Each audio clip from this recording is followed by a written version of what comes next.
बहक जज्बात है छूने से बहक जाएंगे।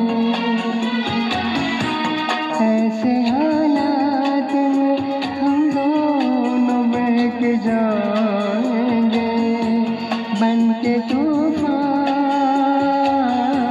जागे अरमान,